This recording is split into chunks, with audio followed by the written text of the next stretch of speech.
it's a masterful manipulation of the mound in an ultimate pitching duel in the West End. Welcome to SportsWire. I'm Will Catterley. There can be little doubt that when Godwin and Deep Run hook up in baseball, they bring out the best in each other. This West End rivalry on Friday night would be no different. Sure, Godwin came in nationally ranked, according to Max Preps, but all eyes were on the starting pitchers. For the Eagles, it was ace Garrett Mason, who has been stellar all season, and for the Wildcats, the same could be said for Trey Gouch, who was coming off a complete game shutout against previously unbeaten Midlothian. Make no mistake, when these two stars meet, runs always come at a premium. So let's head to Godwin High School for this epic showdown. It's Eagles, it's Wildcats, and yeah, actually first inning, it was a pitcher's duel, but the Wildcats had opportunities to score in this one. Runner on first after a walk to Rizzo. No, not Anthony Rizzo of the New York Yankees. Cameron Rizzo, I don't think there's a relation. He steals second base, runner in scoring position. What does Garrett Mason do? Oh, that was a filthy, nasty looking breaking ball right there. Strike him out, sit him down. Number 12 goes down and then swinging. Josiah Seguin, he goes down swinging as well. Mason got a ton of swing and misses. How about some high cheese?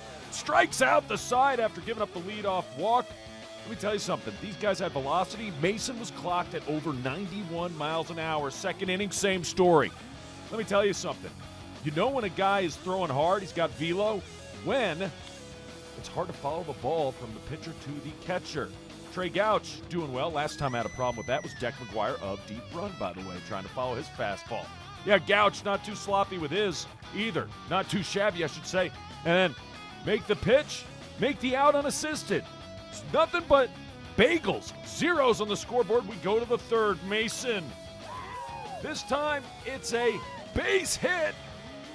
And that would be the freshman, Vinny Porcaro, getting on base later. I told you, Wildcats had runners in scoring position in this one throughout the evening, despite Garrett Mason's dominance on the mound. Runner in scoring position again. Great-looking bunt. But Godwin is there to make the play. Still, sacrifice gets the runner to third later. Wildcats second and third, probably best scoring chance of the night. High cheddar. Strike him out, sit him down. Seguin goes down for the second time, swinging. And then more from Mason. This time, defense gonna bail him out at short. They get the out at first. No damage done by Deep Run. Later, Gouch says, I'll show you a strikeout and I'll raise you one more. He actually gets Garrett Mason to strike out. Then Gouch. High cheddar again. Jake Harris. Actually, that one was right down the pipe. Only one hit through 3 innings. Still no score. Now it's Deep Run's turn to get things going. Guess what? A base hit. Second hit of the evening. And then Deep Run would have runners at first and second base. So they looked like they were in good position again. But every time there were runners on base, ducks on a pond, Garrett Mason would buckle down, strike him out, sit him down, strike him out, swinging Jeffrey Pamaglia, and then he gets a fellow teammate to go down as well. Mason double-digit Ks in this one. Godwin finally going to get something going in the bottom half of the inning. Well, great D, first and foremost from short. This game had a little bit of everything. And then that ball is struck. It's a base hit up the middle. Juice Tobin. Later, Tobin at second. Ball gets away. It's a pass ball or a wild pitch, however you want to score it. Tobin now at third. Small ball wins pitching duels. Anything you can do to move the runner over usually wins it. Deep Run going for the out at home on the fielder's choice. Run scores. Ball gets away from the catcher. And the Wildcats, Kalen Funk, getting funky with it. Just putting the ball in play gives the Eagles a 1-0 lead. Would that hold up? We'll find out. Gouch comes right back with a strikeout. Strike him out, sit him down. Jackson, York, Peppermint Patty. Nothing minty on that one. 3 hits in this one total later in the game. Wildcats, another chance, another runner in scoring position, another strikeout, and then runner does get to third base. I don't know why he didn't throw to third, but Rizzo at third in scoring position. Strike him out, sit him down. Mason does it again. His fastball you have to cheat on, and that means his off-speed stuff is tremendous when it's in the strike zone as well. It makes it even worse. Well, Gouch continued to do his stellar work. Again, only allowing one hit in this one. But Mason was filthy, so was this guy. Coming in, strike him out, sit him down. Luke Smyers coming in and doing the dirty work. Godwin's got a stable of horses pitching. And Trey Gouch, a little bit extra on that one. Last chance, Wildcats, strike him out, sit him down. Godwin racking up double digits between Smyers and Mason. And like I said, pitching wins championships. It's one of the reasons Godwin is nationally ranked, and Deep Run cannot produce a run. And that one run Godwin got is going to be your final. 1-0, your final. Speaking of Mills Godwin, they hosted another rival in guys lacrosse. Godwin, Freeman, both these teams coming in unbeaten. Only one would leave still unbeaten. Freeman looking to be that team early. First quarters, he shoots, he scores! Goal number 11, Thomas. Raiders at the Lost Ark. He shoots, scores, finds it back in that 1-0. Freeman. More Mavs later. Firing, finding the back of the net. He shoots, he scores. It's Andrew Escobar. And these Mavs are like, yeah, we've done this before. Really good lacrosse team on the guy's side, of course. He shoots, he scores. Charlie Bernhardt gives Freeman a 3-0 lead. I was going to say, ladies lacrosse, back-to-back state titles. Guys would like one of their own. Pretty strong this season. Here comes Barnhart again. Looping around and firing, finding the back of the net. Bernhardt shoots, scores, 4-0 Mavs. As we go to the second, switching sides now. More Mavs firing, finding the back of the net. It's Zach Stewart. And the Zach attack, you haven't heard the last of him. Godwin, though, too good not to come back, and they would. Little momentum. It's all about winning the draw, right? He shoots, he scores. Great pass, like a one-timer in hockey. Tim Hedrick puts the biscuit in the basket. Eagles still on the move, this time again in transition. He shoots, he scores!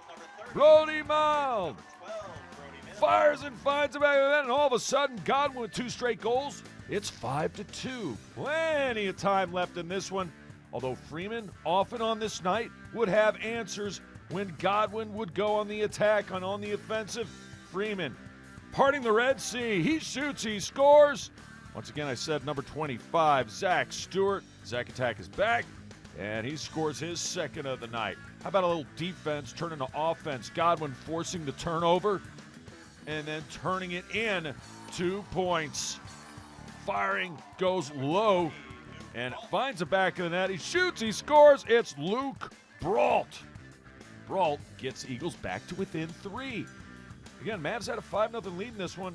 Just a 3-goal advantage. We go to the third. Oh, what a pass. Better finish, maybe.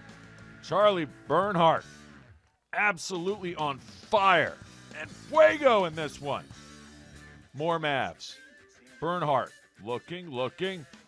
You need more than one guy to cover this man. Unbelievable degree of difficulty. About a 9.5. Top shelf, left side. Very little real estate to work with. Mavs back to a 5-goal advantage. It'd be 8-3 at that point. More from the Mavs. Speed, passing, efficiency, patience. Great team. He shoots, he scores. Whit Raider gets his name into the scorebook. Mavs picking, prodding, and scoring. That time, great save. Rebound. He shoots, he scores. Jim Apic. And an epic shot it was. 10-3 after 3. We go to the fourth. Mavs still up a lot to a little. Going to add more right here. Spin move. Hit the B button. He shoots, he scores. Raider puts that one home, and the Raider brothers had a lot to do with this victory. Godwin trying to get a late goal, and the keeper says no. Number 24, Kate Hendricks, nice job in net. Eagles still late. This time it counts. He shoots, he scores, Brody Mild, and Godwin getting back into it, but it was too little too late. Freeman is a victor. They remain unbeaten. 11 for the final. Well, we hit the pitch for some soccer when we return. It's an East End battle when Highland Springs and Varina face off, plus Freeman looks to continue their winning ways in ladies soccer when they travel to Tucker. Highlights are straight ahead.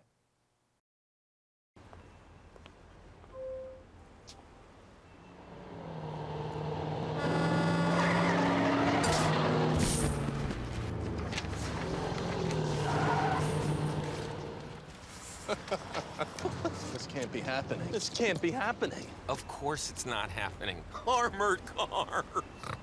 Listen, having money isn't about luck. Make your own coffee, save $1,000 a year. Feed me. Feed the pig. Welcome back to SportsWire. To soccer we go. It's Varina, it's Highland Springs, a rivalry renewed in the East End. Springers looking for action early. Off the keeper. The rebound, he shoots, he scores!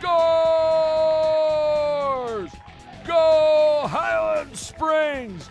Enrique Martinez Chavez! The sophomore puts the Springers up 1-0 with barely 8 minutes gone by in the game. Still first half highlights. Ooh, pretty, oh so pretty move. Saved by Varina's keeper. Nice stop right there. Nice B-button spin move action from Highland Springs. Springers, the aggressor most of this night. Here comes a shot in on goal, and oh, it just goes wide. Another chance for the Springers for them to go up 2. Highland Springs winning the one-on-one. Check out this action right here. And the, oh my goodness, the great passing and the finish. He shoots, he scores! Goal, Springers! And just like that, Cortez Luna gives Highland Springs a 2-goal lead. Varina would have their opportunities. Here comes a shot on net, saved by the keeper, who is Jade McCauley. Crazy fun fact, guys. One of their keepers is Hayden Shue. Wasn't in action on this one. I went to college with his parents. Unbelievable. Wayne and Leanna, how you guys doing down there in Sandston? Well, another nice save by McCauley. He played well. Freshman keeper. Varina, though, playing even better. Looking for the 3rd goal. Somehow kicked away and a save. But Highland Springs still up 2. And that would be your score at the break, second half. Springers looking for 3. Oh! Behind the back kick, scissor kick, not working. Nice effort, though. Enrique Martinez Chavez looking for his 2nd goal of the night. And then opportunity on the turnover. Springers get it. He shoots right on target. It's saved. And a good one from Varina. Keeper did well on this night. And then that one goes off the keeper, and then he shoots. He scores. Vergara Chambers, the senior, puts that one in the back of the net, and the Springers can feel it. Up 3-0 with 13 minutes to go. Highland Springs looking for a little bit more here. Can he get it to go? No, it's saved at the last minute. I tell you, Varina's keeper had a heck of a night. Gave up 3 goals, but prevented plenty more. But Highland Springs gets the rivalry win and a clean sheet, too. 3-0, your final. More soccer action. We go to the West End ladies style. It's Tucker at home taking on Freeman, joining the game with Freeman just about 4 minutes in, already up 2-0. Looking to make it 3. Freeman girls having a very strong season once again, as they have in recent years, and trying to build momentum at Tucker. She shoots, she scores! And that would make it 3. As number 13, Julia Bristow, midfielder / forward, puts that one in the back of the net, and it is 3-0 Freeman. Tucker's keeper stood on her head in this one, and she deserves a lot of praise. 2 big saves right there to get out of harm's way. Freeman just kept it coming. Nice pass. The shot deflected. No problem. No problemo for the keeper. She makes a save. Goalie was excellent for the Tigers on this night. Second half action. Freeman looking for more. Firing. Save, kick save, and a beauty. Nice job by J.R. Tucker on that one. You haven't seen the last of her, though. Simone Kalmdaroglu somehow saves that one, goes off the woodwork, and then makes a big save once again. If we do top plays this month, that will be right up there. Kalmdaroglu in net. Fantastic job for Tucker, but Freeman kept coming in waves, and they were really good on set pieces. She shoots, she scores! Off the header. Goal! Mavs. I believe it was number 12, Vale Thomas, but it was veiled in secrecy because there were so many white jerseys around that ball. Another. She shoots, she scores, and this time we'll give it to number 10, Ava Young. Freeman excellent on their corners on this night. Up 5-0 at this point, and they're not finished. Mavs centering pass. She shoots, she scores! And this time, number 3 doing the honors, Anna Bitsko. And this game is finitsko for the most part, but not quite yet. Tucker Lady Tigers going to try to find themselves on the score sheet here, avoid the clean sheet. She shoots, she scores! Goal! Tucker Tigers! And they are excited. Cameron Schwartz gets the Tigers on the scoreboard. They would lose 6-1, but do avoid the clean sheet. We've got ladies lacrosse and some softball when we come back. First, a terrific matchup at Glen Allen where the Jags butt heads with Hanover in lacrosse, plus Hermitage faces Mechanicsville in softball. That's next. Todd's a great guy. I mean, look at him. What a sweetheart. Attaboy. Wait, Todd, what are you doing? How totally selfish and un-Todd-like of you. Come on, Todd. Come on, man. Welcome back to Sports Wire. Welcome to Glen Allen High School. It's a pep rally for spring sports, and they have prom coming up over the weekend. Well, they now already have had it. They're also celebrating 2 state championships. I feel like this is deja vu because we did the same thing last year, did Glen Allen at least. Look at those rings. Boys cross country team come home, taking the state title. Those things are like Super Bowl rings, as did back-to-back state champs, boys volleyball. And in the process, went a perfect 26-0, undefeated on the year. Congratulations to 2 state champs at Varina, finally getting that bling. Speaking of Glen Allen, ladies lacrosse, this would be a great one. Glen Allen taking on Hanover at home. She shoots, she scores. Number 19 doing the honors, Abigail Zutke. And Abigail with the goal to give Glen Allen the early lead. Hanover, though, coming right back, firing. Great save by the keeper, but this girl was unstoppable. I'm talking about Kenson Epperly. You haven't heard the last of Epperly. Unfortunately for Glen Allen, they haven't either. She shoots, she scores. We're all knotted up at 1. Hawks go on a little bit of a run after the tie here. Epperly on the restart after a foul. She shoots, she scores. Epperly leads Glen Allen 2-1. Keep that theme in the back of your head as we roll out these highlights later. Still, same first half. Another restart off a foul. Epperly, she shoots, she scores. Epperly leads 3-1. I'm telling you, Epperly scores a lot of goals in this one. Glen Allen, undeterred. Pretty evenly matched, these two. She shoots, she scores. Goal for the Jags. This time it's number 6, Lillian Cosby. And Cosby gets that one. And now they're just down 1. But here comes Epperly. Going low, the patience. She shoots, she scores. My goodness, Kenson Epperly has all of the goals for Hanover. She leads Glen Allen 4-2. Unfair. She's got teammates. They're giving her the ball to, execute and score. And again, off another restart. She shoots, she scores. It's 5-2. Hanover leading Glen Allen. Epperly with all 5 goals. Jags. Every time Hanover looked like they were putting it away, Glen Allen had answers. She shoots, she scores. Number 19, Abigail Zutke. And with that goal, Abigail Zutke, I'm glad we were here for it. With that goal, that was her 100th point of her career. Points, how does that work in lacrosse? Well, it's not just goals. It's goals plus assists.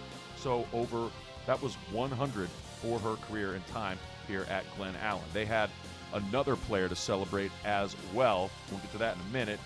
Celebrations on for Hanover, though. They respond, most importantly for Epperly. Kenson Epperly shoots and scores once again. Hanover reclaiming their 3-goal lead. Here comes the Jacks. She shoots. She scores. This time it's number 10, Gray Kaplinger, doing the damage. Junior midfielder makes it 6-4. That would be the score at the break. Second half started off great for Glen Allen. Remember, just down 2. Now they're down just 1. She shoots, she scores. Number 12, Ava Walker, Texas Ranger. Gets that one to go. Hanover with the answer. She shoots, she scores. This time it's number 5, Olivia Griffin. One of the only girls to score besides Epperly. Hanover coming right back. Speaking of Epperly, yep, there she is again. She shoots, she scores. Over 10 goals on the night for Epperly. Yeah, and it seems like she's staying local as well when she goes to college. 8-5 at that point. Glen Allen trying to come back. She shoots, she scores. One of the go-to girls for this Jag squad, number 19, Abigail Zutke. More from Abigail in the restart. She's got more than 100 points for her career now. Also their goalie, Evelyn Tull-Springer. 300 saves happened in this match for her career, and she is just a junior, so she's got more saves to go. Anyway, back to the game. It's 8-7, 1-goal affair, and then there's the save by Tull-Springer. Gets a big one there, but Hanover just did a little bit better in terms of possession and winning faceoffs and draws. She shoots, she scores. Guess who? Yeah, you know. Broken record. It is Kenson Epperly. Hey, Hanover, you get any clips of this? Use it. 12-9. Hawks win. Well, to softball we go in the circle at Hermitage. Outfield Cam. Hermitage taking on Mechanicsville. Actually came in with a better record. Mechanicsville said, we're going to play better softball on this particular day. First inning, they were a raking. The double in the gap drives home a run. Kendall Wilkinson comes around to score, and then that's a base hit. That dog will hunt. RBI single. As aforementioned, number 2, Caitlin Amos, who drove home the first run, comes home to score. And there was more from the Ville, Mechanicsville. This is a great play, though, here by Michael Young. Double play. Get the out at third, out at first. Number 13 on the mound for Hermitage. That ball's hit high and as far, and that ball will see ya next time. It's a 3-run dinger, a long shot by number 9, Aubrey Edmonds, and she's a freshman. 5-0 after a half inning of play. We go to the bottom half. Pitching was doing just fine for the Mustangs. They get the strikeout there. Back to the circle. And great play by the catcher. Throwing out a base runner for the Mustangs, trying to take second. Panthers had their moments defensively. And then I had my moment here. I thought the ball was going to hit me. It's off the fence, off the wall. It's going to go for a double and an RBI as number 10 comes across the score and Samantha Pollard. And, Mechanicsville living right here. They get the strikeout, does Hermitage right there, however. Aubrey Edmonds, after hitting a home run, goes down swinging. 7-0, though. Mechanicsville. 9-0 at this point, but guess what? Hermitage going to come back. Base hit. Weird things happen in softball. You never know. Never know. Casey Stapleton with a single. The lead to this. Michael Young gets past the outfielder. She got obstructed at first base, ran into the first baseman. That's the only way you can stop her. She gets to second base, and it picks up the RBI. That made it 9-1, and then ball gets away from the catcher, Michael Young. He's a playmaker. Was great for Hermitage last year as well. She's going to come all the way around the score on the passed ball or the wild pitch, whichever way it was scored. That would make it 9-2. Panthers obviously looking for more. Brooklyn Winterson almost got all of it all the way to the wall. And Winterson walks in the third with a stand-up triple They could not get her in the score, however. Mechanicsville wins it 10-2 the final. Remember, if you have questions or comments about the show, just send me an email to this address, sportswire@henrico.k12.va.us. And you can always follow us on Twitter and watch us on YouTube. I can't wait to see ya next time on Sportswire.